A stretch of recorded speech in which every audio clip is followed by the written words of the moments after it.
Buenas tardes para todos. Muchas gracias por acompañarnos. Mi nombre es Ana María Zambrano, directora de Relacionamiento y Comunicaciones del Consejo Colombiano de Construcción Sostenible, y hoy les quiero dar la bienvenida en nombre de la Alianza del Consejo Colombiano de Construcción Sostenible y el GBCI a estos encuentros por la sostenibilidad. Para dar paso más adelante a nuestros invitados, voy a hablarles un poco sobre el Consejo y darles un poco de contexto también sobre esta alianza. Espero entonces que disfruten este espacio, este encuentro que tenemos pues pensado en ustedes, y los invito a que en ese espacio de preguntas nos vayan enviando sus inquietudes, que las iremos tomando a lo largo de esta sesión pues para poder en el último momento ya poder hacer ese intercambio con nuestros panelistas.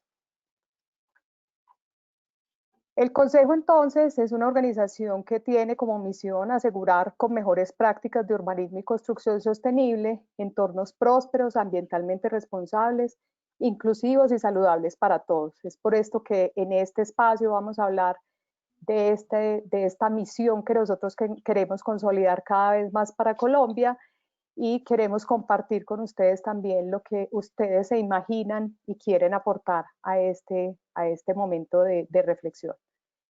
Nuestro enfoque y nuestro trabajo se centra en unas temáticas enfocadas principalmente en estos 2 años, en la mitigación y la adaptación al cambio climático, en los materiales y la economía circular, en los incentivos para la construcción sostenible, en aspectos como la salud y el bienestar, de la que hablaremos hoy bastante con este proyecto y con nuestros invitados.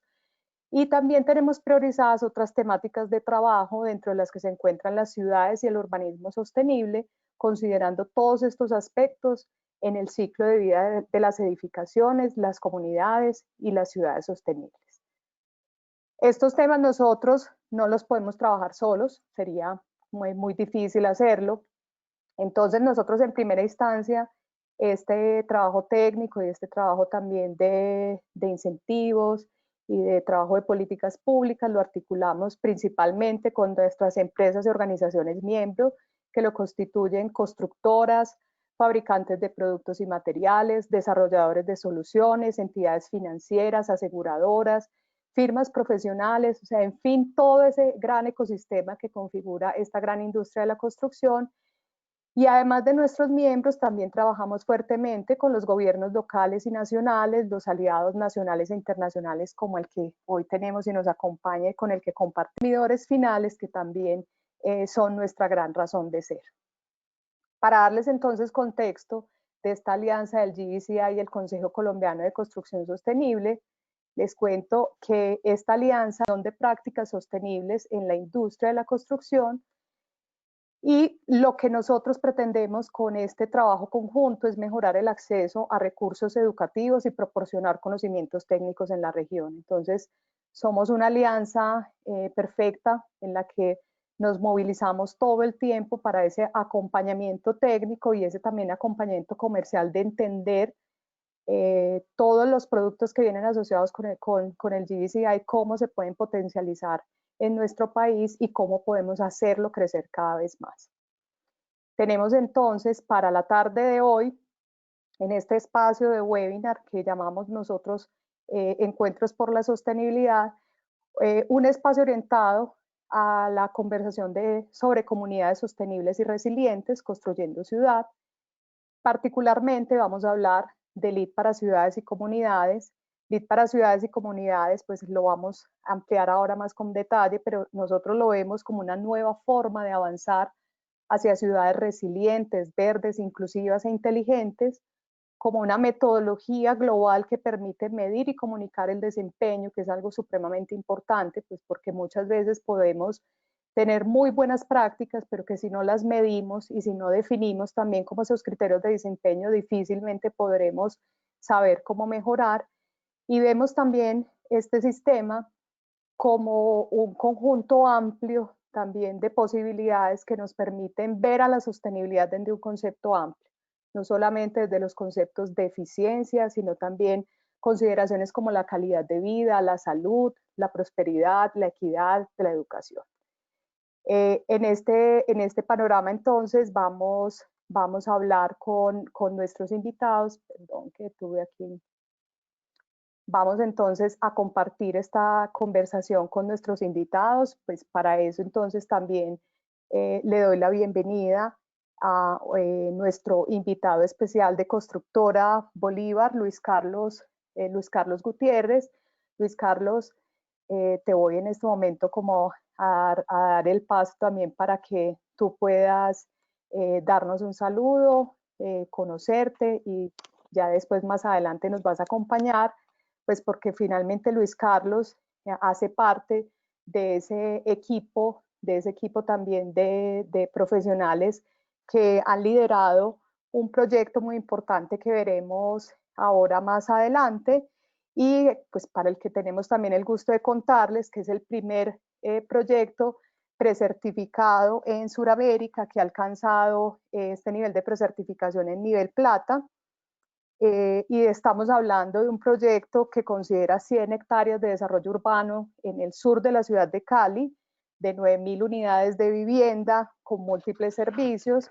Entonces, Luis Carlos, pues como para este primer saludo, darte las gracias por estar con nosotros, pues te acabamos de ver aquí también en cámara, pero te voy a dar un momento la palabra, pues también como para que nos des un saludo inicial, pues para posteriormente seguir con tu presentación. Dale, muchísimas gracias, Ana María. Pues nada, agradecerles por la invitación y para compartir un rato con ustedes, compartiendo pues todo este proceso que hemos llevado a lo largo de más o menos un año, que es lo que nos ha tomado llevar todo el proceso con el desarrollo del LEED para ciudades y comunidades, y agradecerles mucho la invitación y que siempre estos espacios son buenos pues para difundir todo lo que se está haciendo en la arquitectura en términos de sostenibilidad a nivel nacional. Muchas gracias, Luis Carlos. Nuevamente, gracias por estar aquí. También le doy la bienvenida a María Alexandra Cardona. María Alexandra Cardona es la líder de desarrollo de negocios del GBCI, pues y es nuestra compañera de trabajo mano a mano en esta alianza. Entonces, pues María Alexandra, te doy paso para que nos des un saludito y ya podamos mostrar más adelante entonces la agenda de este espacio. Hola, bueno, buenas tardes a todos. Muchísimas gracias, Ana María. Muchísimas gracias, Luis Carlos, nuevamente por aceptar esta invitación. Como les decía Ana, yo soy María Alexandra Cardona, soy líder de desarrollo de negocios del GBCI para Colombia, en alianza con el Consejo de Construcción Sostenible. Para los que están hoy aquí, muchísimas gracias por haber sacado el tiempo, por haberse conectado y acompañarnos a compartir conocimiento, a compartir experiencias y a generar valor para cada uno de nosotros. El GBCI es el Green Business Certification Incorporated, es el ente certificador reconocido a nivel mundial por ser el administrador del sistema de certificación LEED y todos sus programas, y además otra serie de ecosistemas de programas que trabajan y que son un marco de referencia para la construcción sostenible a nivel mundial. Nosotros hoy día tenemos presencia prácticamente en todos los continentes. Nuestra oficina principal queda en Washington. Aquí en Colombia trabajamos de la mano del Consejo de Construcción Sostenible y también tenemos oficinas en México, tenemos oficina en Brasil, y desde estos 3 puntos atendemos toda Latinoamérica. Nuestra oficina principal, como les decía, queda en Estados Unidos, en la ciudad de Washington, y tenemos presencia en Canadá, en Europa, en la India, en Asia, en Australia, en Inglaterra, en Gran Bretaña, en fin. Somos un equipo interdisciplinario que lo que hace es validar, verificar, revisar toda la documentación de los proyectos que quieren demostrar a nivel mundial todo su compromiso y todo su liderazgo en construcción sostenible. Y lo hacen a través de un programa como lo es el sistema de certificación LEED. El GBCI es la entidad que certifica los proyectos a nivel mundial y que acredita profesionales. Y hoy vamos a hablar sobre resiliencia. ¿Por qué la importancia de la resiliencia en los desarrollos urbanos? ¿Por qué la importancia de la resiliencia inclusive en la vida de cada uno de nosotros? Vamos a empezar por definir qué es resiliencia. Resiliencia, para el USGBC, nosotros definimos la resiliencia como la habilidad para preparar o planear para absorber, recuperarse de y adaptarse de manera exitosa a eventos adversos. Hace algunos años, las organizaciones del sector de la construcción se unieron en torno a una definición compartida de resiliencia, basándose en el trabajo del Instituto Nacional de Investigación de los Estados Unidos y, como les decía, la capacidad de prepararse y planificar, absorber, recuperarse y adaptarse con mayor éxito a los eventos adversos.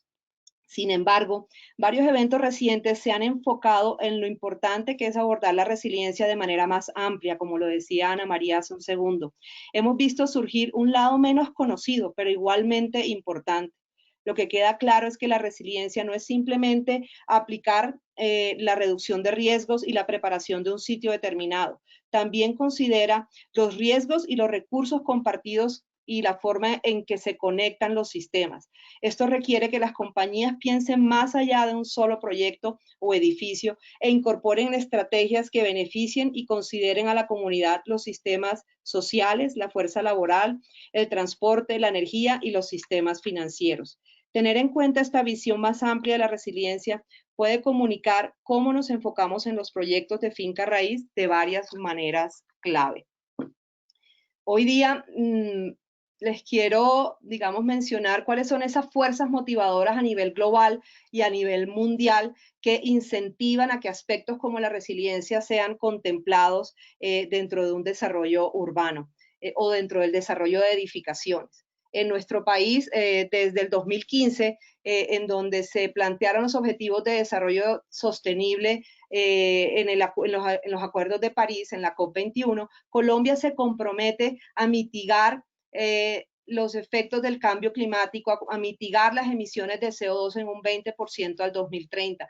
Y a raíz de ese compromiso, nuestro gobierno incluye dentro de su Plan Nacional de Desarrollo todas las políticas de crecimiento verde, incluye todo un marco normativo y tributario que favorece la construcción sostenible, la eficiencia energética y hoy día, recientemente, en nuestro país también se fue aprobado como miembro de la organización también mundial, la OCDE, que es un organismo de economías limpias, en donde también vamos a oír lo importante de manejar temas de economía circular, en donde a raíz de los objetivos de desarrollo sostenible también empezamos a oír que las compañías a nivel mundial, el 80% de las compañías más grandes a nivel mundial, iniciaron el uso de reportes corporativos de sostenibilidad con verificación de organizaciones terceras independientes como lo es el GBCI. Y definitivamente gana quien cuida. Y hoy día inclusive empresas aseguradoras como lo es Sura a nivel de Latinoamérica utiliza estos reportes corporativos e indicadores de sostenibilidad globales para finca raíz como lo es el reporte GRESB. Esta es otra tendencia en donde verifican el nivel de resiliencia de los inmuebles para tener esa capacidad de adaptarse ante desastres naturales, pero no solamente miden el tema de resiliencia, sino también evalúan los riesgos sociales y los riesgos comunitarios alrededor de un portafolio inmobiliario. Entonces, por eso es importante tener en cuenta que las empresas inmobiliarias, las empresas diseñadoras y desarrolladoras no solamente tengan en cuenta la normatividad local, sino estas fuerzas motivadoras que a nivel global ya han aterrizado en nuestro país y que son una realidad. Hay que dar un nuevo énfasis a la resiliencia, a la salud y al bienestar en las edificaciones. Por ejemplo, la incorporación de la salud y el bienestar de los ocupantes en los planes y operaciones de la construcción se ha convertido hoy en un tema crítico en toda la industria. La investigación continua analiza el impacto de la construcción, el diseño y las operaciones, no solamente en el edificio como tal, sino en la experiencia humana de las personas que contribuyen y que habitan estos espacios, contribuyendo con la información de estrategias que respaldan definitivamente cómo va a operar y cómo puede tener un proceso de mejora continua esta edificación. Pero aterricemos un poco más. Colombia incluye dentro de nuestra política nacional de cambio climático la definición de resiliencia. ¿Qué significa la resiliencia en Colombia? Es la capacidad de los sistemas sociales, económicos y ambientales para enfrentar un evento, tendencia o disturbio peligroso. respondiendo, reorganizándose para mantener su función esencial, identidad y estructura, y al mismo tiempo conservando la adaptabilidad, el aprendizaje y la transformación. Entonces es importante saber que una palabra que oíamos hace muchos años como resiliencia, que quizás no era familiar para muchos de nosotros, hoy día vemos cómo es una realidad y definitivamente nos está tocando y hemos estado viviendo una etapa de resiliencia reciente. Ahora, ¿por qué la resiliencia es importante en los tres pilares de la sostenibilidad, o lo que conocemos como el triple bottom line, en la gente, en el planeta y en la economía? Abordemos la resiliencia desde estos tres pilares de la sostenibilidad. ¿Por qué su importancia para mitigar el impacto?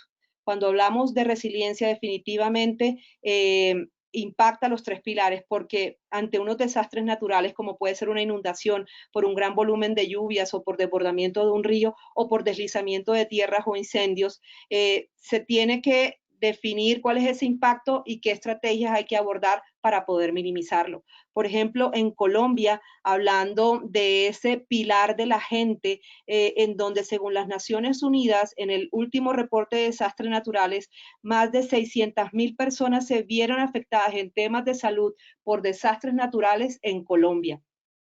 ¿Cómo ha sido el impacto de nuestro país frente al tema del planeta? ¿Cómo impactamos desde Colombia al planeta? Según el Ministerio de Ambiente de Colombia, nuestro país es responsable del 0.46% de las emisiones globales de CO2. Nuestro país está en el top 40 de países con mayor responsabilidad histórica en deforestación, y a nivel global tenemos pérdidas estimadas por cambio climático equivalentes a un fenómeno de la Niña cada 4 años. Entonces sí tenemos una responsabilidad a los que hacemos parte de la industria de la construcción en nuestro país o fuera de ella, para conectarnos y poder ir mitigando a través de ese desarrollo urbano analizado y contemplado desde estos aspectos de resiliencia, salud y bienestar, más allá de la normatividad, para minimizar este impacto. Y en la economía, por ejemplo, para Colombia, el costo de no adaptarse al cambio climático implica una pérdida del 0.5% del PIB anual, equivalente a 3.8 billones de pesos. Ahora, sumándole las pérdidas de la situación actual, indican que el PIB puede bajar de un 6 a un 7.9%. Sin embargo, según la OCDE, organismo al que hoy pertenecemos, la economía colombiana será de las menos golpeadas por la pandemia en la región latinoamericana. Aquí en esta presentación les vamos a dejar todos los recursos para que ustedes puedan consultarlos y profundizar en ellos. Ahora bien, a la escala de edificios, utilizando marcos de referencia como lo es el sistema de certificación LEED y de acuerdo a cada uno de sus programas, a la escala de edificios hay muchos beneficios de manera transversal al utilizar este sistema de certificación en los pilares de la sostenibilidad. A nivel de las personas, pues se abordan las expectativas de quienes habitan las ciudades. Inclusive hoy día bancos en Colombia ofrecen tasas preferenciales al crédito hipotecario de quienes compran en una vivienda sostenible. La vivienda y Bancolombia, ahora les voy a dar la cifra de los millones de dólares que han generado en líneas de crédito verde para proyectos certificados en diferentes programas que se utilizan en nuestro país. También proporcionamos espacios más saludables para todos los ocupantes. Generamos mayor conectividad a múltiples servicios y con diferentes posibilidades de transporte. En el planeta, pues damos un mayor uso de eficiencia y desperdicio de agua y energía y generamos un impacto positivo en los recursos naturales. En economía, como les decía, estos bancos han generado más de 300 millones de dólares, han liberado más de 300 millones de dólares en hipotecas o en créditos verdes de construcción, a diferentes desarrolladores que han demostrado que sus proyectos van a ser certificados y tienen aprobada su fase de diseño. Entonces tenemos ahorros de costos con sistemas más eficientes, valoración de los activos, menor tiempo en depreciación de estos mismos activos, vigencia comercial y mayor atracción de capital humano y capital financiero.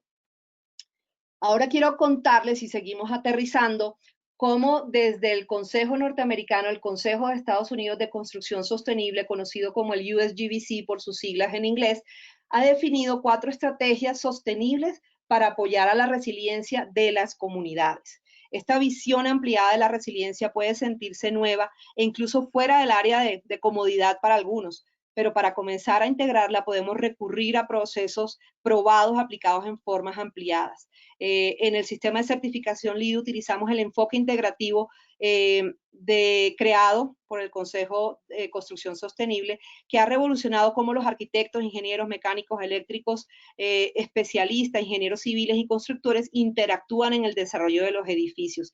Este proceso integrativo es muy reciente, sin embargo, décadas atrás los diseños eran abordados dividiendo el trabajo en partes y después agrupándolos al final. Ahora es bastante común juntar varias disciplinas desde el principio, estableciendo metas comunes y encontrando formas de dimensionar adecuadamente el sistema de construcción, integrar que los elementos trabajen entre sí unos con otros y se relacionen. Este proceso ha probado que en el desarrollo de los activos, este proceso prueba que el desarrollo de los activos generan activos de alto desempeño cuando los equipos se alinean. Se reduce el impacto y se reducen significativamente los costos y las demoras. El mismo proceso integrativo puede ser utilizado como parte de la planeación de la resiliencia. Lo que hemos estado experimentando en las últimas semanas muestra cómo se puede recurrir a edificios para cumplir un propósito más allá de su intención inicial. Durante eventos climáticos severos, también los edificios pueden funcionar como centros de capacitación o lugares de descanso o inclusive como centros de atención de salud como lo hemos visto recientemente. Y bueno, ¿cuáles son esas 4 estrategias que desde LEED abordamos para planear pensando en la resiliencia? Planeación desde el diseño. Lo que hacemos es una planificación proactiva de los diseños y de la construcción para prever el mínimo de los impactos potenciales ante desastres naturales. Entonces, la invitación es a evaluar los peligros que pueden generarse en el sitio alrededor del proyecto, identificando tempranamente al menos 3 de los principales riesgos o peligros. Utilizar los planes locales para mitigar esos peligros y ojalá que estén disponibles. Y como lo sabemos, en Colombia hay normatividad alrededor de todo esto y está muy relacionada a temas de cambio climático, a temas de energía eficiente y a temas de sostenibilidad. Sin embargo, si en donde te encuentres no hay estándares disponibles, puedes utilizar estándares internacionales en donde se mitiguen sucesos como inundaciones, huracanes, tornados, vientos fuertes, temblores, incendios, sequías, deslizamientos, suelos inestables. Y ahora, dentro de la planeación del diseño, también tenemos que tener en cuenta todo el tema de la circularidad de ese edificio, es decir, el tema de los materiales, el tema de ese enfoque de economía circular, del análisis del ciclo de vida de ellos mismos y su impacto en cuanto a tierra, agua y atmósfera. Igualmente es importante pensar en la reducción de residuos por demolición y brindar toda la transparencia en la química de esos materiales. Y continuamos con la segunda estrategia. La segunda estrategia es planear y diseñar para tener sitios saludables. Crear y ejecutar un plan de desarrollo para el sitio del proyecto que promueva vegetación saludable, nativa, adaptativa. Diseñar teniendo en cuenta la hidrología para promover los servicios ecosistémicos como control de inundaciones. Aquí igualmente es importante prever esos riesgos que pueden haber, los 3 principales riesgos que pueden haber. Y, por ejemplo, en LEED, en su versión 4, el crédito de manejo de aguas lluvias promueve un pensamiento a escala macro, en donde los proyectos diseñan replicando esa hidrología natural y el balance del agua del sitio para mitigar posibles inundaciones. A nivel mundial, por lo menos 30,000 proyectos certificados LEED aplican estos créditos en Norteamérica, en Latinoamérica, en Europa, en África, en Asia y en Medio Oriente. Han reducido su impacto en los servicios ecosistémicos gracias a esta planeación. Continuamos con la tercera estrategia para diseñar pensando en la resiliencia. Es el mantenimiento del sitio, planear el mantenimiento del sitio desde la fase de diseño del proyecto. Diseñar la construcción y el mantenimiento del sitio del proyecto y el paisajismo para reducir múltiples riesgos. Entonces, esto también es súper relevante porque significa que al tener planeada este mantenimiento vamos a minimizar costos, vamos a minimizar igualmente cualquier situación ante un desastre natural. Y finalmente, la cuarta estrategia es planear para los eventos catastróficos. Aquí lo que hacemos es apoyar a la recuperación de la comunidad durante eventos catastróficos ante una interrupción prolongada de la red eléctrica, permitiendo la confiabilidad del servicio de energía para los servicios esenciales y la supervivencia pasiva de las edificaciones construidas. Hoy día las empresas inmobiliarias, para permanecer competitivas, necesitan optimizar la manera en que sus propiedades interactúan con los sistemas centrales. Un edificio que tiene la posibilidad de mantener operaciones durante un corte de energía utilizando energía renovable, pues es una ganancia, es un plus, es algo para demostrar la eficiencia con la que fue planeada y construido este edificio. Pero aún es más impactante si un edificio puede reducir las demandas pico, ayudando a evitar apagones localizados y que sea capaz de alimentar un lugar de refugio en caso de una emergencia.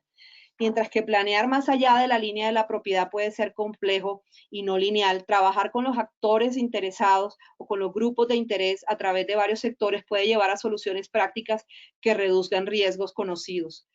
Un área prometedora con buenas prácticas emergentes es construir la optimización de las redes con iniciativas de varias colaboraciones. Aquí se trata de trabajar interinstitucionalmente, de contar con las empresas de energía, con las empresas de servicios de cada una de las regiones y hacerles saber que ustedes están desarrollando un proyecto con criterio de resiliencia y que necesitamos de su compromiso y de su liderazgo para poder sacarlo adelante. Yo creo que más adelante Luis Carlos nos va a comentar un poquito de cómo fue esa experiencia de interactuar con las instituciones y llevarlas a conocer en el proceso en el que se encontraban. Entonces, aquí encontramos estrategias para tener supervivencia y funcionabilidad pasiva, para proveer resiliencia térmica, para tener energía de respaldo y para poder tener acceso a agua potable en tiempos de emergencia.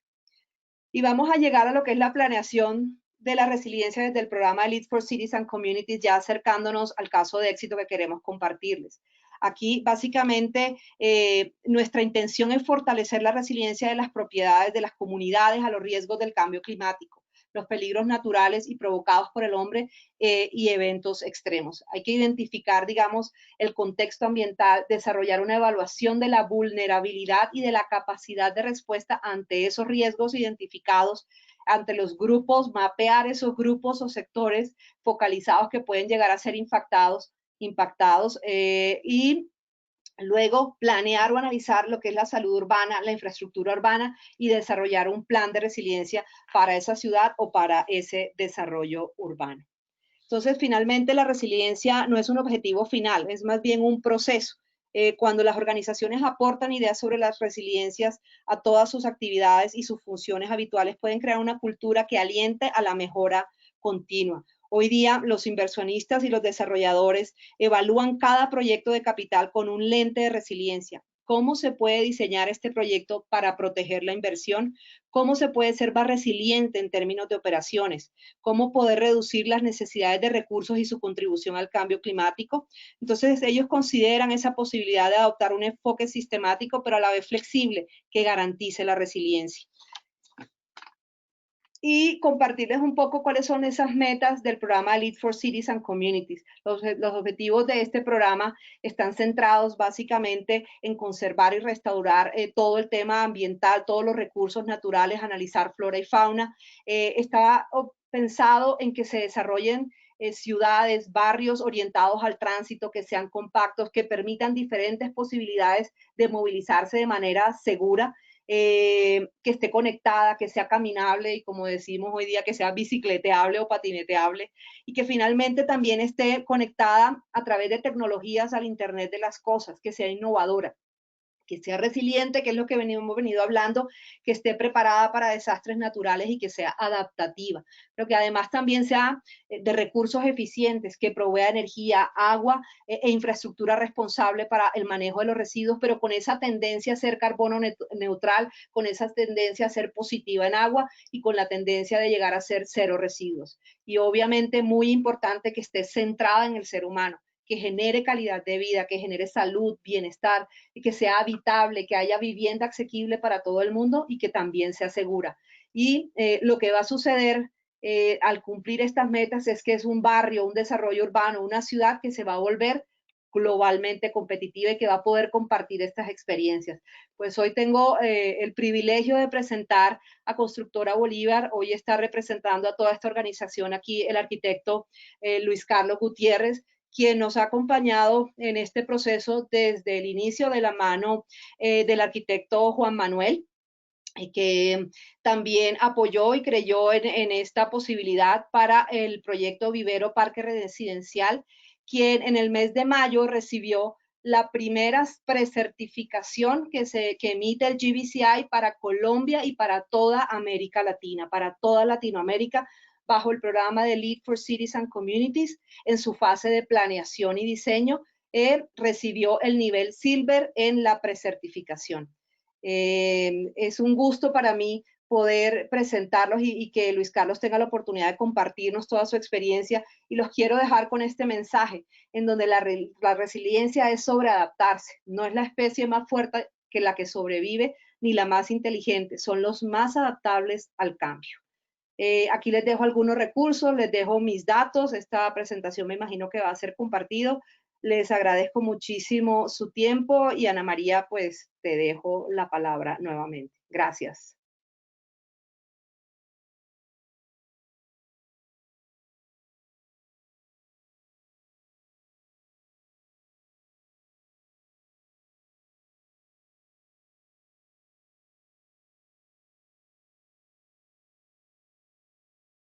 Ana María, ¿me escuchan?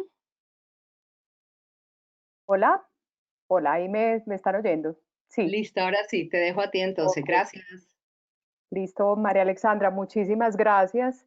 Gracias pues por tu intervención y por darnos estas primeras ideas sobre esta maravillosa opción que nos presenta LEED. Yo les recuerdo efectivamente que estas presentaciones serán enviadas a ustedes. Una vez terminemos el webinar, todo este espacio queda grabado y será compartido con ustedes. Y los quiero también invitar a que en el panel de control que ustedes tienen aquí con la herramienta hay un espacio orientado a preguntas que yo estoy recibiendo acá con nuestro equipo de trabajo también para compartirlas en este espacio que tendremos al final. Después de esta intervención de María Alexandra, ya Juan Manuel nos va a dar un poco más de detalle del proyecto y también de todas esas motivaciones que la constructora tuvo para emprender precisamente como este proceso tan interesante. Y al final vamos entonces a destinarlo para que conversemos y hablemos un poco sobre sus inquietudes. Entonces los invito a que nos compartan sus dudas o pues sus comentarios y lo que quieran compartir por acá con nosotros, pues para que al final podamos tener ese espacio de conversación. Yo entonces, pues como les decía al inicio, pues le doy la bienvenida a Luis Carlos Gutiérrez, que hace parte de este equipo diseñador de Constructora Bolívar. Te voy a pasar entonces ya la posibilidad para que tú nos cuentes y nos hagas tu presentación. Y nuevamente, Luis Carlos, pues muchísimas gracias por acompañarnos. Bueno, Ana María, muchísimas gracias nuevamente. Bueno, el proyecto por el cual nos han invitado y agradezco enormemente es un proyecto que venimos trabajando tal vez en diseño desde hace 2 años y medio. Desde hace un año largo venimos trabajando en el tema de la certificación, y pues ni qué hablar de lo que a nivel de gerencia se ha demorado en la adquisición desde el lote hasta la incorporación al perímetro, a la zona de expansión de la ciudad. Esto es un plan parcial que la empresa adquirió a principios de año, después pues de todos los procesos que me imagino que todos han de conocer, que son bastante complejos y pues que conllevan una cantidad de tiempo bastante interesante. Es un proyecto que cuando nació traía el rótulo de Plan Parcial Guayabal. Me avisan, ven mi pantalla. Es un plan parcial que se denomina desde el escritorio como Plan Parcial Guayabal, así es como nació. Luego nosotros, ya cuando teníamos toda la estructura de proyecto, pues evidentemente cambiamos el nombre pues para hacerlo comercial. Entonces, lo que les quiero presentar ahorita es este plan parcial y cuál fue toda la estrategia de intervención de espacio público que se dio alrededor de él. Es decir, cuál fue la apuesta que tuvo la empresa para poder lograr un proyecto de esta magnitud y que hoy en día celebramos el obtener la certificación LEED para ciudades y comunidades. Partiendo de una base fundamental, el proyecto no nace buscando la certificación, es autónomo, digamos que se aísla de cualquier sistema de certificación en el camino es que se encuentra. Pero ¿por qué se encuentra y por qué va alineado? Es porque, digamos que la máxima del proyecto nacía de esta oración, de esta frase que habla de que el desarrollo debe ser capaz de satisfacer las necesidades del presente, sin comprometer la capacidad de las futuras generaciones. ¿Para qué? Para que esas generaciones puedan satisfacer sus propias necesidades. Eso es lo que denominamos nosotros como sostenibilidad y la apuesta más grande que le estamos haciendo al proyecto. Entonces, para entrar un poquito más en lo que tiene que ver con el proyecto de nosotros está localizado en el sur de la ciudad. Es un lote que tiene 990.000 metros cuadrados y que tiene una serie de características que son bastante importantes para poder que se articulen con el proyecto, es decir, en todos los sistemas de equipamiento. El sur de la ciudad desde esta vía que se llama la Avenida Panamericana hacia el lado del costado oriental está en desarrollo, es el área de expansión de la ciudad y hacia la parte superior cuenta con una gran cantidad de equipamientos que son los que aparecen en pantalla, centros comerciales, tintas como de las universidades y todos los equipamientos que digamos que hacia las ciudades les apuestan, esos nodos principales. Y uno de los puntos de acceso es la carrera 99, que es una, digamos que de los límites de la primera parte de expansión de la ciudad. Hacia el final de esta vía es donde se encuentra este lote, digamos que es una de las cosas benévolas que tiene, porque el área de expansión es bastante grande, pero justo donde estamos trabajando nosotros es donde actualmente uno conoce como el perímetro de la ciudad. Hay desarrollos más adelante donde nosotros hemos participado, como lo está Cachipay, como está al fondo de Ciudad Pacífica, que también es de nosotros. Y aquí al encontrarnos con este lote, tenemos unas características que son fundamentales. Todas estas vías, que el lote es lo que se enmarca con esta línea punteada blanca y que lo delimitan estas vías que aparecen ahí, pero si ustedes analizan bien el telón de fondo, está todo el tema de los farallones y toda la ciudad consolidada que está hacia el sector de Valle del Lili, que es donde marca el proyecto. Y esto ha generado como que se valoren muchísimo las visuales y bastantes factores ambientales que tiene el proyecto. Entonces, conociendo un poquito esa localización, había que leerse el plan parcial, había que hacer esa radiografía urbana de qué era lo que, entre comillas, estábamos comprando. Y nos encontramos con un escenario que brindaba lo siguiente. Una densidad de viviendas de 8.961 viviendas, que era lo que podíamos hacer por normativa, una cesión de zonas verdes, que es una carga urbanística que uno tiene, que está obligado por desarrollo en plan parciales, pero que se encontraba centralizada, se encontraba en este costado, perdón, en este centro, y que de alguna otra manera no era equitativa para todos. Eh, unas vías, el desarrollo de las manzanas eran supermanzanas, entonces había un tema normativo que te decía, señores, ustedes tienen supermanzanas, pero esas supermanzanas, ustedes tienen una condición, o hacen una vía intermedia o el área de esa vía me la vuelven zona verde. ¿Listo? En el proyecto esto equivale a 17.957 metros cuadrados. Y en las vías principales, que son las que de acceso al proyecto, la normativa tenía una afectación por intercepción vial. ¿Eso qué quiere decir en palabras un poco más criollas, por decirlo así? Tú no puedes hacer más de 2 pisos. Y teníamos algo que hablaba inicialmente, y es que las manzanas que se encuentran en la parte posterior del proyecto tenían como esa dificultad, no eran benévolas para ese para ese parque central. Y teníamos una sequía, que es un cuerpo de agua que atraviesa el lote, que no tiene ningún tratamiento, o sea, dentro del plan parcial no quedó con ningún valor. Y aparte de esto, aparecía un tema de una línea de alta tensión que básicamente lo que cogía era esa zona verde y la despedazaba. Literalmente eso era lo que hacía. La despedazaba y había que pensar en cómo íbamos a tejer esto. ¿Listo? Y aparecía esta vía que aparece en rojo, que es la calle, la carrera 99 que veíamos en el video, que es una vía importante, y es una vía importante y que terminaba fracturando el parque nuevamente. Entonces, sobre esto había que tener una apuesta, había que interiorizarlo y había que apostarle de alguna otra manera a un ejercicio arquitectónico que tratara de restituir un poco todo lo que la desarticulación o de alguna otra manera los fenómenos de infraestructura que se habían dado en la ciudad iban deteriorando, entre comillas, todo lo que tenía que ver con el esquema arquitectónico. Entonces, aquí es donde adoptamos una estrategia que de alguna otra manera entendimos, y yo creo que eso es algo importante que tiene que comprender muchísimo la academia, porque los proyectos tienen que ser financieramente viables. Y en el caso de una constructora, el desarrollo de las viviendas es importantísimo para que cualquier sueño, cualquier intención proyectual genere los recursos financieros para que finalmente todo lo que va de propiedad privada hacia afuera, es decir, el espacio público, termine nutrido de una gran serie de equipamientos que permita a esa misma comunidad satisfacer todas esas necesidades de recreación, es decir, el espacio público es el punto de encuentro social. Entonces, le apostábamos a lo siguiente. Entendiendo que íbamos a hacer 8.961 viviendas, si recuerdan lo que les decía, teníamos una sesión de zonas verdes centrales que estaba en 181.000 metros cuadrados. Lo que decíamos, venga, no hagamos las vías de las supermanzanas y esa zona, sumémoselas como zona verde a los 181.000 metros cuadrados. ¿Qué tendríamos entonces?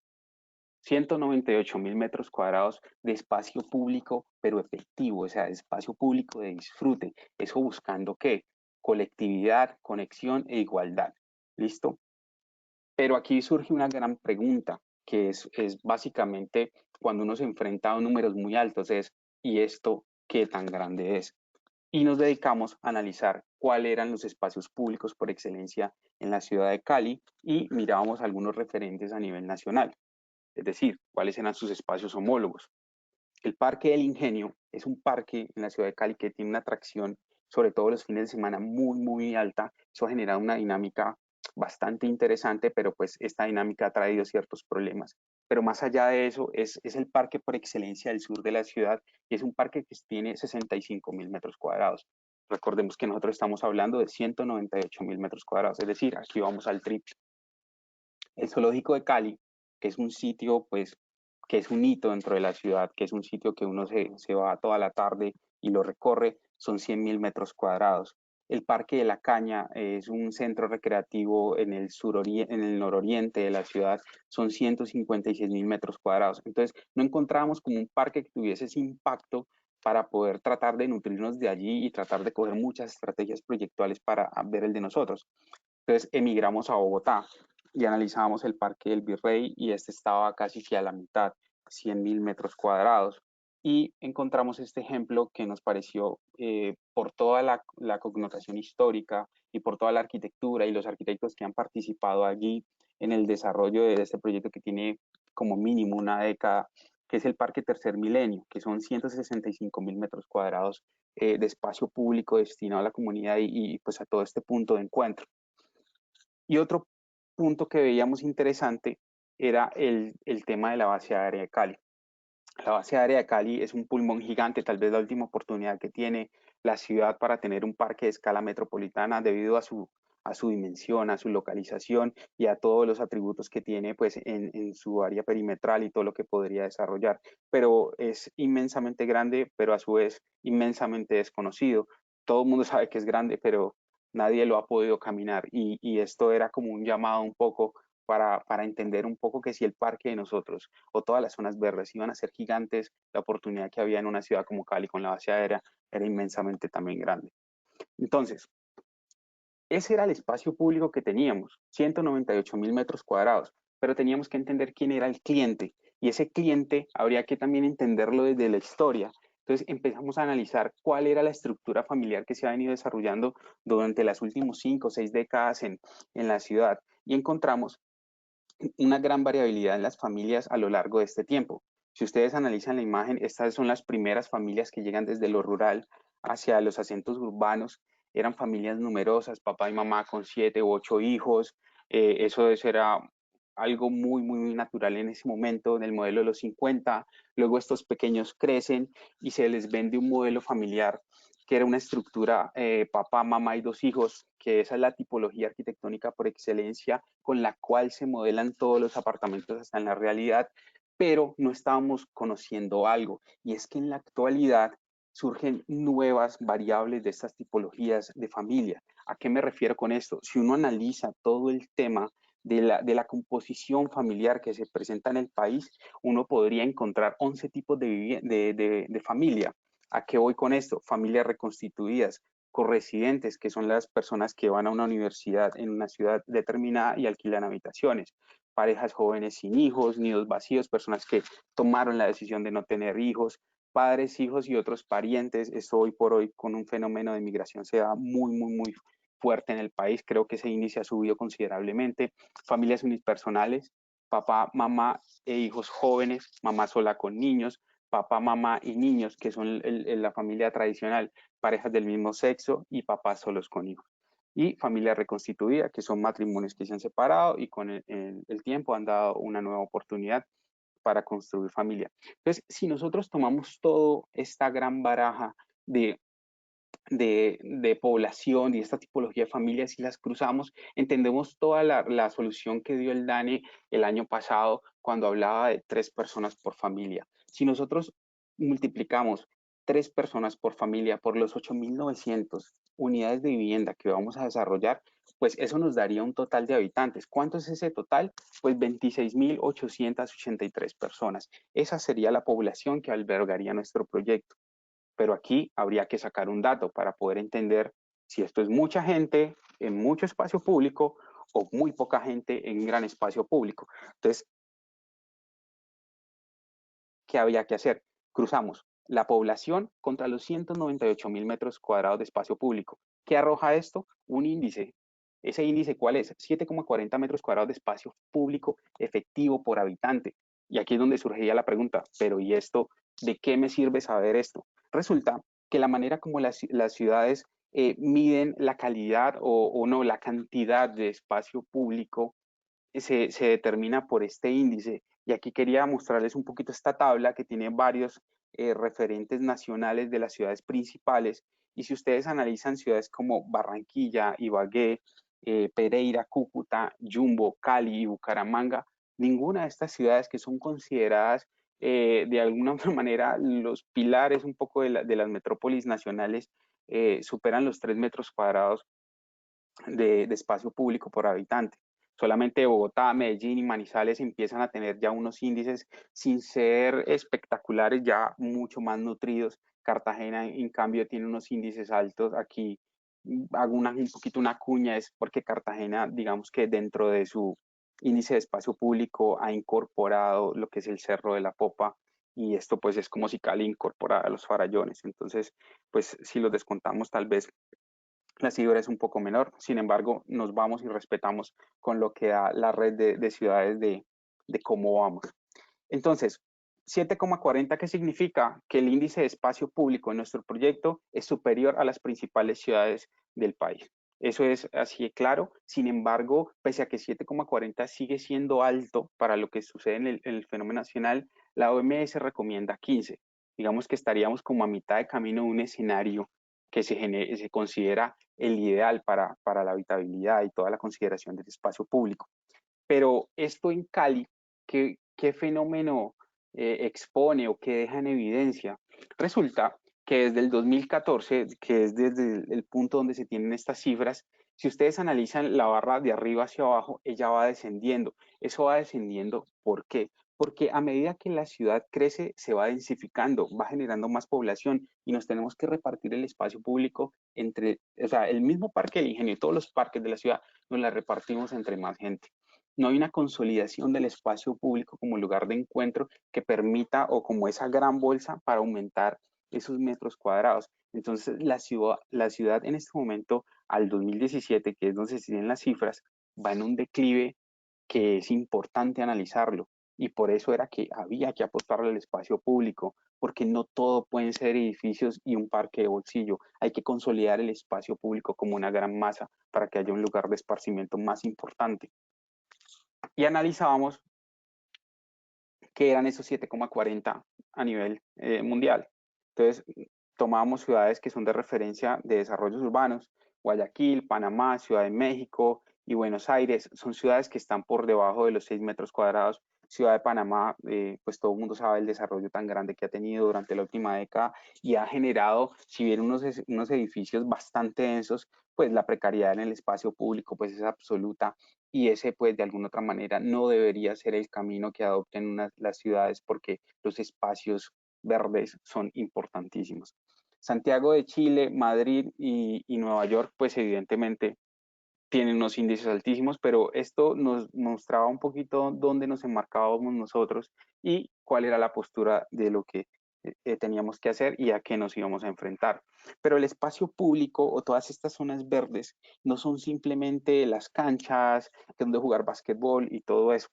Teníamos que entender que por lo menos en las ciudades tropicales como en las que se encuentra Cali, son climas cálidos donde todo el tema arbóreo es importante, y empezamos a pensar en cómo articularnos con algo que venía sucediendo en la ciudad.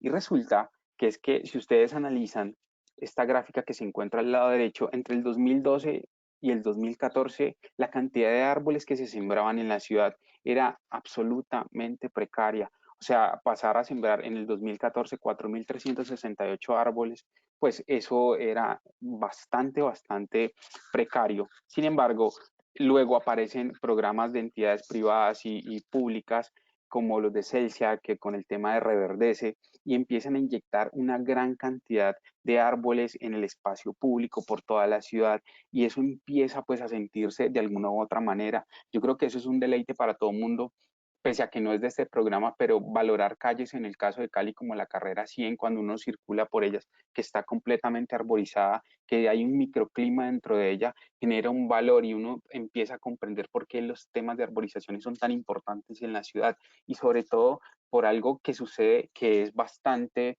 que llama bastante la atención, y es este punto que ustedes ven a la izquierda en rojo, que es 0,12 árboles por persona, cuando el índice debería ser 0,33. Entonces, la ciudad necesita urgentemente inyectarle una gran cantidad de arborización. Afortunadamente, de esto ya se dieron cuenta y le están apostando a eso. Nosotros decidimos sumarnos a esa iniciativa, pero poner la vara mucho más alta.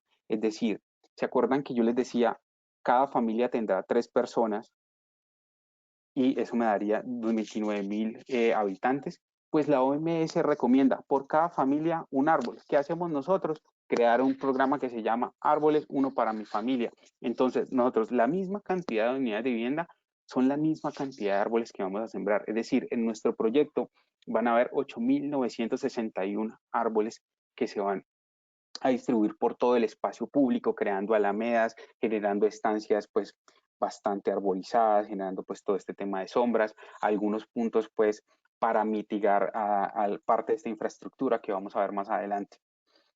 ¿Y cuál es el valor fundamental? O sea, uno a veces no puede quedarse viendo un poquito dentro de lo que es el lote, sino entender cuál es el impacto de lo que uno está haciendo en la ciudad. Y resulta que aquí se hizo un estudio bastante minucioso, y si ustedes analizan de esta línea en la franja izquierda hacia el lado izquierdo, están los farallones de la ciudad. Y si analizan esta línea del lado derecho hacia el lado derecho, vale la redundancia, están todo el área de los cultivos de caña, todo esto que nos ha caracterizado en el país. Y en el medio hay una ciudad, en el medio hay una masa de concreto. ¿Eso qué pasa? ¿Qué pasa con esto? Entonces, aquí decíamos, los ríos son los puntos de conexión entre estas dos zonas verdes, y la ciudad simplemente se ha vuelto un obstáculo. Es decir, las cuencas de los ríos que deberían estar completamente libres, pues las hemos colmatado a tal punto que no hay una conexión de todas estas especies de aves que nosotros queríamos involucrar en el proyecto. Entonces, al apostarle a toda esta arborización, nosotros nos vamos a volver de alguna otra manera unos conectores y unos receptores también de toda esta fauna que va a estar presente a lo largo de este corredor. Qué pena, me devuelvo. Esta franja amarilla es donde se instaura el proyecto, y esta línea roja es la que me va llevando a mí de alguna otra manera por todo el recorrido que toca tangencialmente el proyecto, y serían los receptores de esta gran cantidad de especies pues de aves que a nosotros nos llamó mucho la atención cuando vimos el resultado, y que nos parece pues un poco soñador. Digamos que eso no lo puede garantizar uno de alguna otra manera, pero pero sí el generar la arborización autóctona y generar las conexiones, digamos que esto ya es un efecto dominó. Falta ver en su fase de construcción cómo esta dinámica se va dando y se va nutriendo, pues para que todo esto que uno sueña desde lo arquitectónico pueda tener un impacto en la ciudad. Y aquí nos preguntábamos, ya tenemos los árboles, tenemos la cantidad de población, las viviendas y ya tenemos la cantidad de espacio público, ¿qué vamos a hacer con ello?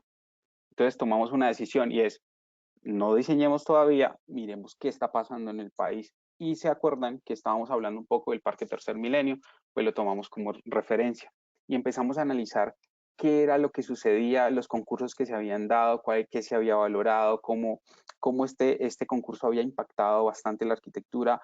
Nos llevamos la sorpresa que esto se lo había ganado una firma de arquitectura de Cali, que es Colectivo 720. Y empezamos a estudiar el proyecto, empezar a cómo habían sido las conexiones, cómo habían generado los grandes ejes urbanos, cuáles eran las aptitudes y cuáles eran todo lo benévolo que tenía este proyecto para poder involucrar los diferentes actores de ciudad y empezar a articularlo con la necesidad que en su momento tenía Bogotá de restituir este espacio público. Analizamos todo este tema de la dinámica de las recreaciones pasivas, las recreaciones activas, cómo se enmarcaban también con los cerros de la ciudad de Bogotá, cómo mostraban sus edificios emblemáticos y demás, cómo articulaban esto con recreación para adultos y cómo siempre iba de fondo todo el tema de los cerros. Sin embargo, eso era Bogotá. Teníamos que ver qué sucedía en Cali. Y ahí es donde empezamos a investigar y ahí la investigación tomó un punto muy, muy, muy crucial dentro del diseño porque era literalmente hacer levantamiento de campo, era ir a ver la ciudad, a conocerla. No era simplemente verla desde la ventanilla del carro, era entenderla desde el vendedor ambulante, entenderla desde el ciclista, entenderla desde el que hace picnic y entenderla desde cuáles son los sistemas de movilidad preferidos por los caleños. Y empezamos a ver que en la sociedad, en el espacio público, la sociedad prefería espacios donde estuvieran estos equipamientos, es decir, conciertos al aire libre, los parques caninos, que son una tendencia sobre todo en las personas de mi generación, los food trucks, que también son estos comercios efímeros que aparecen y que han sido de alguna otra manera estigmatizados porque pues nunca han tenido cabida dentro del espacio público. Aquí queríamos tomarlo, tenerlos como tendencia a involucrarlos. Todo el tema de los paseos en bicicleta en la ciudad, eso en Cali ha sido increíblemente, ha tenido una acogida durante los últimos 3, 4 años. Esto se ve en las avenidas pues llenas de ciclistas, pese a que no hay una infraestructura adecuada para el desarrollo de estos. El tema de fitness, todo el tema del CrossFit en el espacio público se estaba involucrando y veíamos esto de una manera importante, que no habría que ir a un gimnasio tal vez, venga, ¿por qué no lo dejamos en el espacio público? Y tratamos de controlarlo un poco. Senderos de trote, todo el tema de las caminadas hacia el Cerro de las Tres Cruces en la ciudad y el tema que sufre muchísimo el Parque del Ingenio, que es el tema de los picnics. Hoy en día las fiestas ya no se hacen en los salones sociales, no se hacen en el salón de la casa, en el antejardín. En Cali ha tomado una moda que de alguna otra manera es sana y es ir al espacio público y hacer las invitaciones que tengas que hacer a tus amigos, hacen recreación, llevan la mascota, llevan la comida y pues esta dinámica se ha estado dando en el espacio público. Pero eso era lo que nosotros encontrábamos. Nosotros no le habíamos preguntado a nadie. Entonces, aquí fue donde nos devolvimos y dijimos, venga, nosotros hicimos toda una investigación y no le hemos preguntado a nadie. Vamos y le preguntamos. Cogimos 101 personas, por eso la investigación se llama 101 caleños opinan, y les preguntamos algo que es fundamental. Es, ¿usted qué quiere encontrar en el espacio público? Se lo preguntábamos, simplemente nos cruzábamos por la calle y se lo preguntábamos. Entonces, las personas, y ustedes ven la gráfica, lo que es la gráfica verde, es lo que las personas decían de manera espontánea, es decir, ¿qué quieres del espacio público? Me respondían juegos infantiles, canchas de fútbol, gimnasio al aire libre, senderos para caminar, trotar. Y así iban diciendo como su carta al niño Dios. Luego, cuando ya se quedaban sin mucho de qué encontrar en el espacio público, les pasábamos una lista con todos estos ítems para que los fuese chuleando y decían cuáles eran los de su preferencia o si se les había quedado uno por fuera o si estaban en lo correcto. Aquí nos llevamos una sorpresa porque si ustedes analizan la gráfica verde y la gráfica roja, que es lo ayudado, tienen una similitud en cuanto a su preferencia y en cuanto a su no preferencia de algunos elementos del espacio público. Entonces, ustedes aquí encuentran una gran cantidad de ítems que nosotros, luego de hacer unos ejercicios matemáticos contra el espacio público, dedujimos este perfil de espacio público ideal que debería estar dentro del parque que nosotros íbamos a desarrollar y de toda la oferta de espacio público. Si ustedes analizan la gráfica del lado izquierdo al lado derecho, hay espacios para mascotas, se tomaban la prioridad, los senderos para trotar, y esto era enmarcado en la seguridad, espacio para ejercitarse, para hacer deporte. Muchas zonas verdes la pedían, si ustedes analizan, es el 40%, o sea, eso era producto de que se están generando conjuntos cerrados y edificaciones, conjuntos cerrados y edificaciones, y simplemente dejamos parques de bolsillo, no parques de escala sectorial o ya a escala metropolitana. Zonas de comida, porque iban a los parques y decir, se hidrataban y luego ¿qué? Pues me toca irme para la casa, no tengo, digamos, algo que me ofrezca un servicio a mí de baños y demás. Lo de comidas era porque es donde compro el Gatorade, donde compro todas estas cosas. Seguridad era fundamental, o sea, nosotros no podemos desconocer que estamos en un país que la inseguridad lo ha golpeado enormemente y el espacio público por excelencia puede ser ahí sí la carta al niño Dios para que las personas dueñas de lo ajeno tengan su deleite. Y esto había que tenerlo muy, muy, muy en cuenta. Y por eso lo van a ver que lo abordamos de alguna otra manera en el proyecto.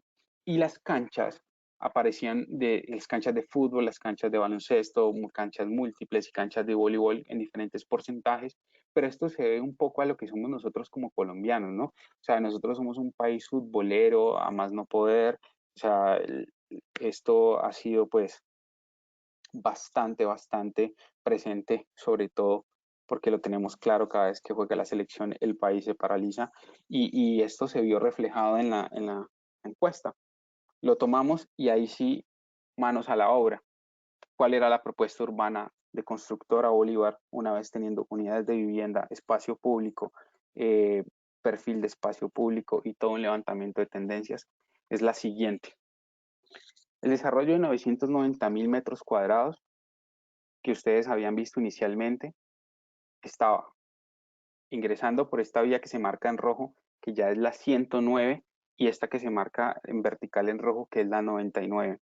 Enmarcábamos el proyecto con una vía secundaria, que son las vías que nos van a distribuir, nos van a generar los puntos de conexión. ¿Cómo llego yo a un lote de estos? La pregunta es fácil, porque nadie va a llegar caminando, tengo que hacerlo en vehículo.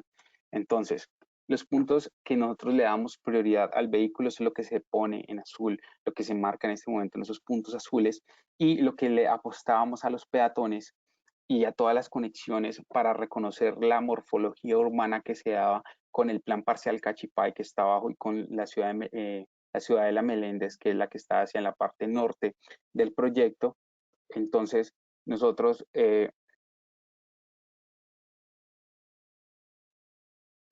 nosotros entendíamos que esa conectividad íbamos a trazarla de dos maneras, en el sentido horizontal para el vehículo y en el sentido vertical para el peatón. Una vez dicho esto, nosotros entendíamos que habían unos puntos de cruces. Esos puntos de cruces delimitados en amarillo eran los puntos donde nosotros teníamos que tener la mayor inserción de espacio público para que existiera una convivencia entre el peatón, el ciclista y el vehículo particular. Y es ahí donde los 17.000 metros cuadrados que hablábamos inicialmente tienen un papel fundamental. Un papel fundamental, ¿por qué? Porque todo lo que se va a poner en rojo es donde nos íbamos a gastar para la generación de espacio público que posteriormente iba a generar unos encuentros mucho más amables, algo que le llamábamos alamedas, unos recorridos arborizados que nos iban a conectar con el parque central y ese parque central que estaba delimitado no estaba delimitado, que se conectaba a través de estos ejes o alamedas, me generaban a mí estos 6 puntos púrpura que son los lobbies urbanos del parque. Posteriormente lo que hacíamos era enmarquémoslo a través de todos unos andenes, una alameda perimetral, y empecemos a ver qué sucede con esto. Y nos dimos cuenta que se generan 5 parques que van desde el número 1 al número 5 con unas características, y arranco por el lado derecho, es decir, voy de atrás para adelante. ¿Por qué las canchas tenían que estar al final? Porque ese es el límite de la ciudad, esa es la franja que marca cuál es la área de expansión de la ciudad, y digamos que no podíamos dejar un punto ciego dentro del proyecto, y empezamos a generar lo que en el perfil de espacio público nos indicaba como el área de mayor recurrencia, que eran las canchas. Entonces, de allá hacia atrás nos empezamos a volver y empezamos por la actividad de adultos, luego nos pasamos al parque número 4 y parque número 3, que era la actividad de jóvenes. Sin embargo, mezclábamos usos porque pues todos los espacios no pueden ser enmarcados para un solo grupo, y ahí empezamos como a jugar con todo esto y empezamos a involucrar actividades de jóvenes que primaban, pero le hacíamos pincelazos de las de adultos y de las de pequeños. El parque número 2 es un parque más destinado también para lo contemplativo, y el parque número 1 es un parque destinado para la cultura. Es un parque que tiene un punto de encuentro y que propiciaba un poco la contemplación de los farallones de la ciudad de Cali, y que de alguna otra manera terminaba enmarcado con el equipamiento. ¿Listo? Todo esto tejido a través de ¿qué? De un gran eje que generábamos a lo largo del proyecto, algo que me llevara así de un principio a fin, así como lo hace uno en el zoológico de la ciudad de Cali. Y posteriormente teníamos que mitigar esto que ustedes ven en verde, en diagonal, que es la línea de alta tensión, lo que veíamos al principio que terminaba fracturando el parque. ¿Qué hicimos nosotros? Con toda la cantidad de árboles que teníamos, tomamos un gran porcentaje de estos y la bordeamos de tal manera que con copas de gran, mediana y baja altura podíamos mitigar ese impacto visual que se generaba a lo largo del proyecto. Y establecíamos cuáles eran las conexiones o cuáles eran los puntos de encuentro y de servicio que tenían todas las personas que iban a transitar en el proyecto, para poder que encontraran áreas comerciales, es decir, arriba del parque número 2, en la parte inferior del parque número 4 y en la parte superior del parque número 3. Entonces las personas iban a tener a lo largo de su recorrido en las zonas perimetrales oferta comercial para poder encontrar todo, pues un jugo, una gaseosa, cualquier cosa de estas.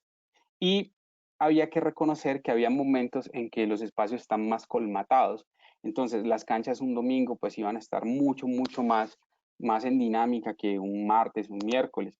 Y cuando habían eventos culturales, pues en el parque número 1 tenían que aparecer pues una gran cantidad de público, entonces necesitaban un área comercial mucho mayor. Es ahí donde empezamos a analizar el tema de los food trucks, y generamos áreas para que estas personas pudieran llegar en sus remolques y pues siempre estuviesen con todas las condiciones para poder que no interfiriera ni en el espacio público, ni en la vía, ni en nada de los recorridos, tanto vehiculares como peatonales.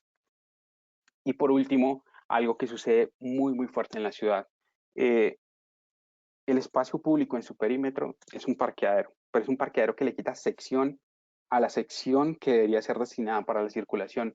Aquí nosotros lo que hicimos fue tomar el parque central y restarle, entre comillas, o hacer de alguna otra manera una jugada arquitectónica que permitiera generar todos unos parqueaderos perimetrales. Estaríamos hablando de más o menos 320 parqueaderos, lo que es bastante impactante para el perímetro, es decir, cualquier persona podría llegar aquí y encontrar dentro del perímetro del proyecto una zona donde dejar su vehículo sin ser residente y poder disfrutar también de este espacio.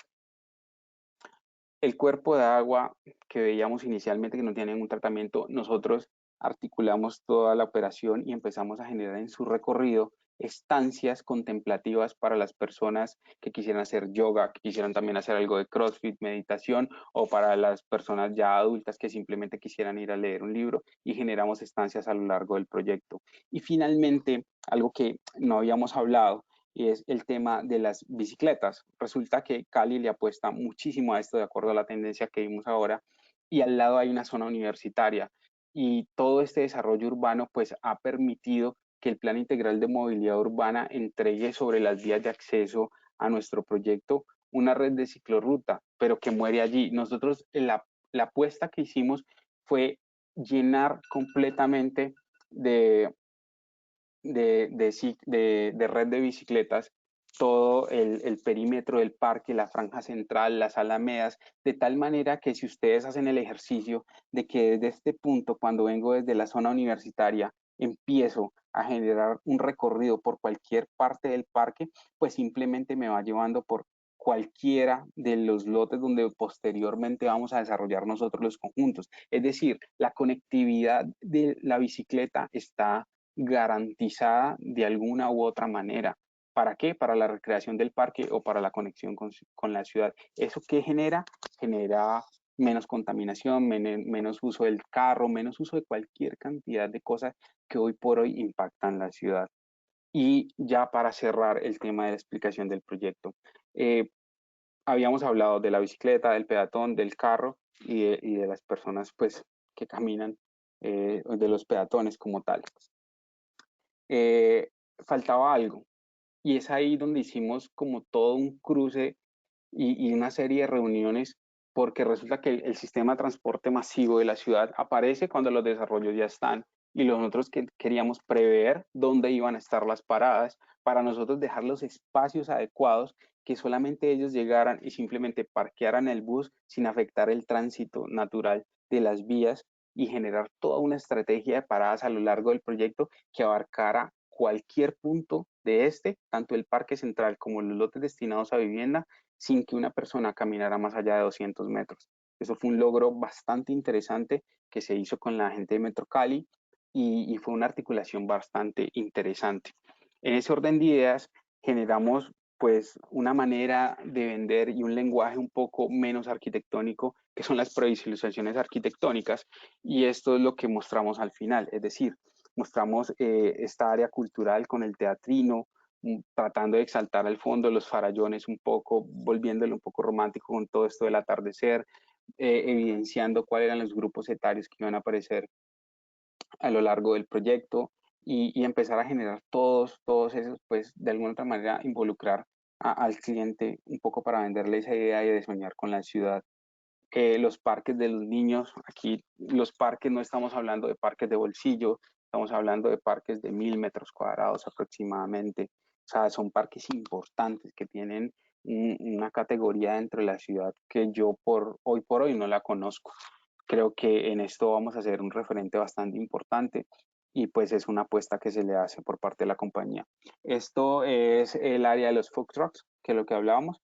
Se generan estancias con unas pérgolas para que las personas, si están en un concierto, puedan ir, hacer un pedido, volver, sentarse, generar toda esta dinámica. Era revisar la arborización, que de alguna otra manera no fuese ni colmatando el espacio, pero tampoco que lo dejara tan abierto para que las personas pudiesen disfrutar de él.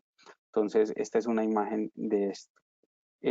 Hacíamos otra relación respecto al proyecto, y era que a veces veíamos que una cancha la usaban, de una cancha de básquetbol la usaban de un lado dos y del otro lado otros dos, y toda la parte de la mitad quedaba sin uso, por decirlo así. Entonces nos inventamos algo que le denominamos triadas, y era básicamente generar lo que ustedes ven en la mitad de este render, es una cesta de árboles y una cancha casi que circular en la cual podían jugar tanto niños como jóvenes y adultos. Es decir, generábamos una variabilidad en la altura para poder que los diferentes grupos se pudiesen encontrar en un mismo espacio y no afectar la actividad del uno o el otro. Y el área de los skate park. También teníamos una apuesta aquí, siendo un poco y pensando en sostenibilidad, y era, venga, en algún punto vamos a tener que excavar porque por niveles de construcción y demás, no mandemos esa tierra a lugares donde, pues a botaderos o algo así, sino que reutilicémosla, tratemos de compactarla y generar todas estas pistas de bicicross, pues que los adolescentes sí van a valorar muchísimo. Los parques caninos generábamos lo mismo. La tierra la generábamos montículos, se empradizaban, y, ya se generaba como todo el contexto para poder hacerlo de una manera inteligente. Aquí es algo que quiero dejar de fondo. A veces no es gastarse mucho dinero, a veces es simplemente saber utilizar o entender cuáles son las dinámicas de la construcción y cuál es el papel del arquitecto para interpretar qué debo coger como elemento proyectual para poder satisfacer una necesidad de la sociedad, y en este caso era un parque canino. unos muros de escalada que le generábamos para los jóvenes, que se interpreta en esta imagen, y esto era un poco lo que hablábamos con el cuerpo de agua con algún tratamiento, pues para que las personas pudiesen caminar y pudiesen hacer alguna actividad de CrossFit o de lectura y demás. Y finalmente, con este cierro, es las alamedas que yo les decía que lo llevan a uno de los conjuntos al parque. Generamos una apuesta que creo yo que es bastante interesante, y es segregar el vehículo que está al lado derecho del peatón que está en la mitad del ciclista que está al lado izquierdo. Es decir, los tres van a una velocidad diferente, los tres viven la ciudad de una manera diferente. Sin embargo, a veces los juntamos cuando entendemos que de esta dinámica en la variación de velocidad, los perfiles viales tienen que responder, y es por eso que generamos una serie de perfiles viales que estuviesen acompañados de mucha vegetación para que las personas pudiesen circular tranquilamente, pudiesen ir en recorridos del abuelo llevando al niño al parque y poder generar toda esta dinámica pues a nivel urbano. Ya para finalizar, le pido a Ana María que por favor les comparta un video que desarrollamos para la presentación de proyecto, y con eso culminaríamos toda la presentación que tenemos nosotros de Vivero Parque Residencial. De antemano les agradezco mucho el espacio, haberme escuchado, y nada, creo que esto marca un hito, es una apuesta de una empresa que es bastante interesante, que se celebra, que celebro de igual manera, y que espero que verlo en poco tiempo construido, porque creo que la ciudad lo merece, lo necesita y le urge. Muchas gracias. Luis Carlos, muchas gracias por tu presentación. Vamos entonces a mostrarles el video del proyecto. Muchas gracias.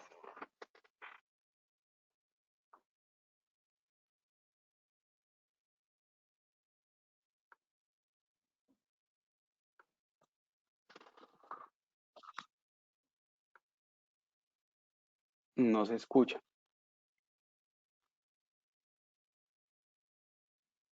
Ya te volvemos a mirar porque esto nos había funcionado muy bien ahora.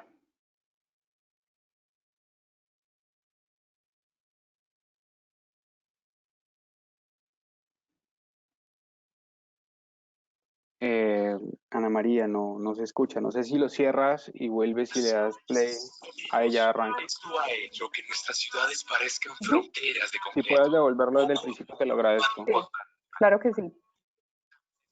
Verde a nuestro entorno, lo que a la larga se traduce. Vamos a devolverlo entonces. ¿En qué lugar vivirán las futuras generaciones sin espacios verdes? El espacio público ya no será lo mismo. Talando un árbol, estaríamos erradicando la posibilidad de disfrutar.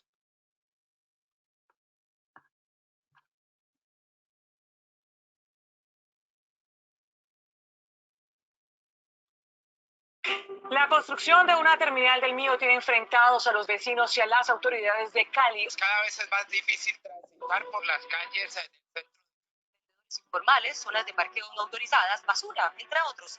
Está molesta por la decisión de las autoridades distritales de talar docenas de árboles de un reconocido parque. Con la tala de árboles se estaría perdiendo otro pulmón de la ciudad.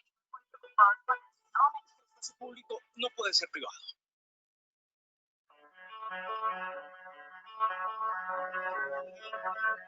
Actualmente se construye más y se siembra menos. Esto ha hecho que nuestras ciudades parezcan fronteras de concreto. Poco a poco invadimos la naturaleza y le restamos espacio verde a nuestro entorno, lo que a la larga se traduce en menos bienestar para la comunidad. ¿Te imaginas en qué lugar vivirán las futuras generaciones sin espacios verdes? El espacio público ya no será lo mismo. Talando un árbol, estaríamos erradicando la posibilidad de disfrutar afuera junto a la naturaleza. Por ejemplo, en el 2017, más de 200.000 hectáreas de bosque fueron taladas. Eso equivale a 850 canchas de fútbol al día.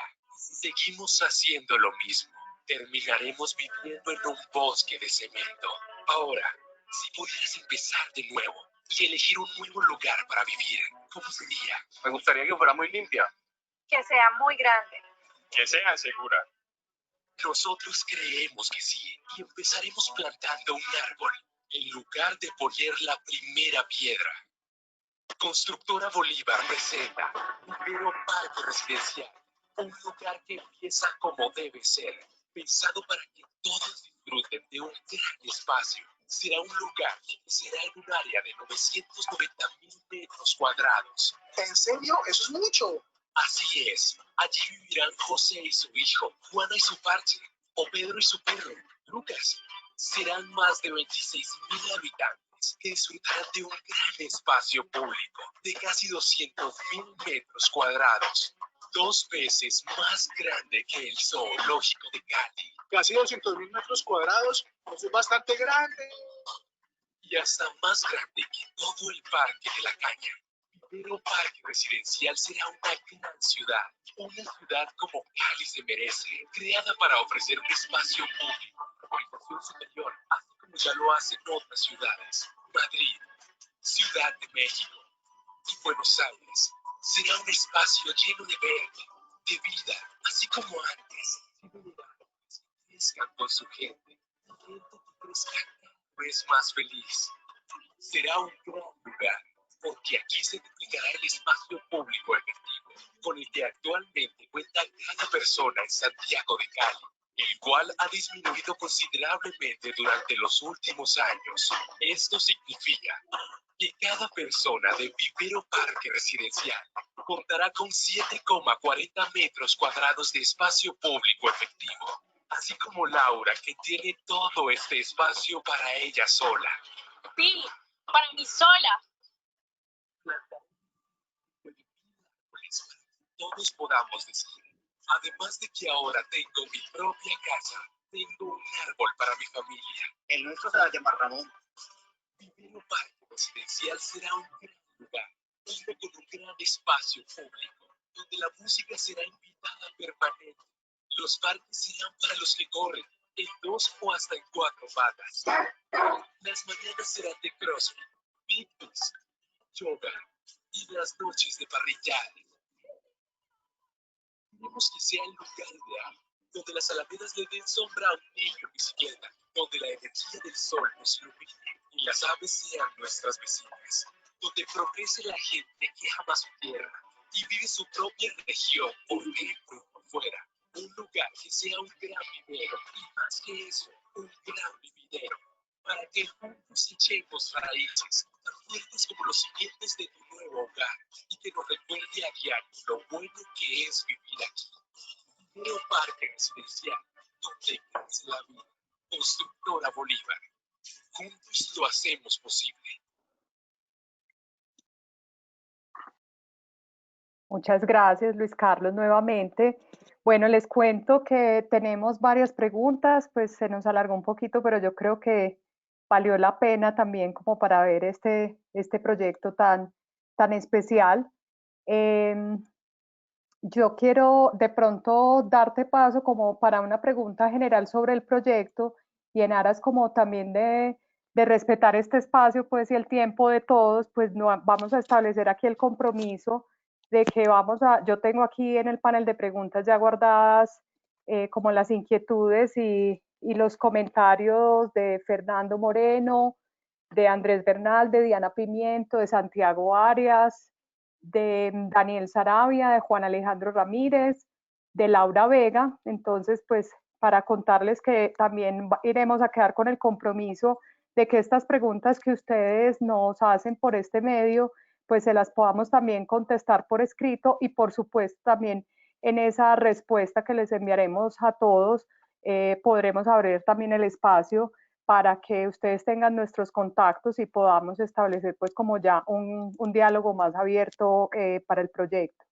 Hay una pregunta reiterada sobre la motivación de la constructora para no solamente emprender este proyecto, sino pues si ustedes ya conocían también su mercado y sabían como la característica y quiénes podían comprarlo y adquirirlo, cuáles fueron las motivaciones de la constructora para buscar la certificación y pues en términos generales cómo fue el proceso y qué valor le genera al proyecto y a la constructora este tipo de certificación.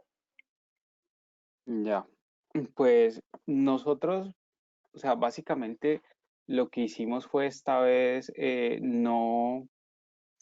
o sea, mejor dicho, a veces uno lo que hace es, te llega un proyecto y arrancas a diseñar. Esta vez lo que hicimos fue un alto en el camino y es decir, y es replantearse ese proceso. Eso fue básicamente lo que hicimos, es entender la ciudad, la dinámica, hacia dónde crece, qué necesita, y a partir de eso crear un proyecto que en el camino, en medio de todo esto, eh, tuve la oportunidad de conocer a María Alexandra, tuve la oportunidad de conocer lo que es LEED y fuimos de alguna otra manera compartiendo ese camino y en algún momento decidimos sumarnos a lo que era LEED para ciudades y comunidades.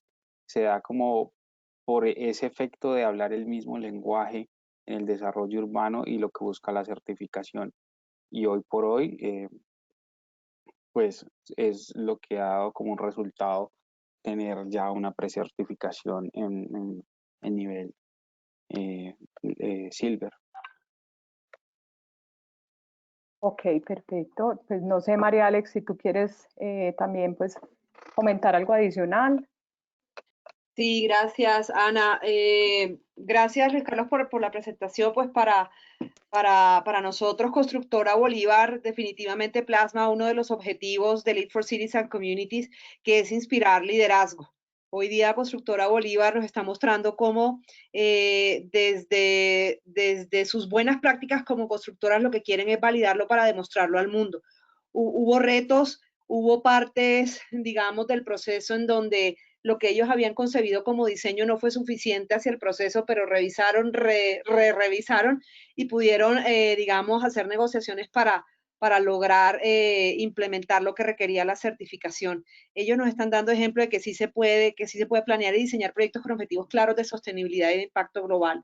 Aquí lo que ellos están logrando es generar transformación e innovación en sostenibilidad urbana, están protegiendo la biodiversidad y regenerando los servicios de los ecosistemas, están cumpliendo y excediendo el control de emisiones de carbono neto cero, la energía, los desechos y el agua, y están logrando habitabilidad asequible para todos, con diferentes opciones donde las personas viven, trabajan, juegan, y definitivamente están elevando el nivel de vida y la calidad de vida de los humanos allí en Cali, a nivel local, están dando ejemplo a nivel regional y nos están impactando a nivel global, porque ese gran parque también pues, va a capturar emisiones en forma. El programa pues, sigue una estructura consistente. Lead for Communities aborda, digamos, las categorías similares a otros programas LEED, en donde hablamos de proceso integrativo, en donde hablamos de sistemas naturales y ecología, en donde hablamos de transporte y uso de la tierra, eficiencia en agua, emisiones de energía y gases de efecto invernadero, materiales y recursos, calidad de vida, innovación y prioridades regionales. Entonces, agradecerles nuevamente a ellos, a todos los que están conectados y el compromiso de enviarle por escrito pues las preguntas. No sé si de repente haya tiempo para hacer alguna otra pregunta. Gracias. Me voy a tomar aquí unos últimos minutos también para recoger, como resumir en una primera pregunta que nos hizo Daniel Saravia, pero hay varias muy similares, que hace referencia pues a ese proceso de certificación y cuáles fueron los cambios fundamentales en el plan parcial original pues, que tuvieron que hacer para obtenerla y si finalmente esto terminó aumentando el costo en el presupuesto.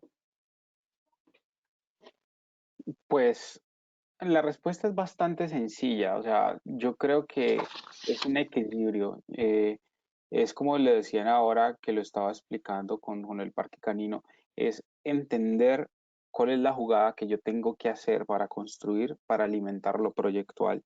Y eso me genera a mí una estrategia, y esa es la palabra clave, es tener una estrategia de cómo mover las fichas para que costando las cosas lo mismo puedas acceder a algo tan benévolo y tan impactante. Ok, perfecto. Muchas gracias. Entonces, pues como les decía, pues reiteramos nuestro compromiso, pues en este momento se sumaron muchísimas más preguntas, entonces creo que vale la pena pues que nosotros las retomemos y pues María Alexandra conjuntamente con Luis Carlos y pues y con el apoyo técnico que se requiera de parte nuestra en el Consejo, les haremos llegar junto con las memorias y las presentaciones de este evento que de pronto para quienes se conectaron tarde y también nos están preguntando que si las van a tener, pues contarles que efectivamente se las vamos a hacer llegar. Entonces, pues creo que este tema nos gusta mucho a todos, da mucho para hablar, es una gran invitación a que sigamos pensando en proyectos y en ciudades con este propósito. Entonces, pues con este compromiso quiero dar las gracias a nuestros invitados, a nuestros presentadores también por este espacio y esperamos entonces podernos ver en una próxima ocasión y los invitamos también pues a que sigan las redes del GBCI, nuestras redes, para que puedan compartir con nosotros y acompañarnos también en otros espacios de interés. Muchísimas gracias a todos y nuevamente buenas tardes. Muchísimas gracias a ustedes por la invitación. Esperamos pues seguir compartiendo estos espacios, exponiendo estas buenas prácticas y espero pues que en un futuro nos volvamos a encontrar. Muchas gracias a todos. Claro que sí, nuevamente felicitaciones Luis Carlos, pues para ti y para toda la compañía por este importante logro y este esfuerzo pues, por construir ciudades diferentes. Ok, muchas gracias. Hasta luego.